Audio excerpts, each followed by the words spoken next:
Hey boys and girls, how's everybody doing? Q here. Gorgeous day today. Not a cloud in the sky.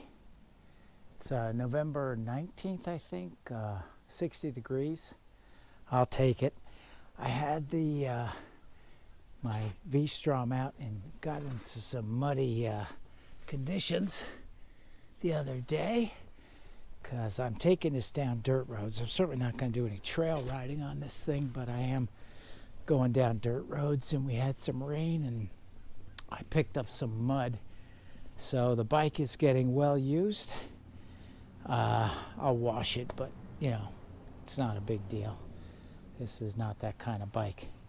So let's go for a ride.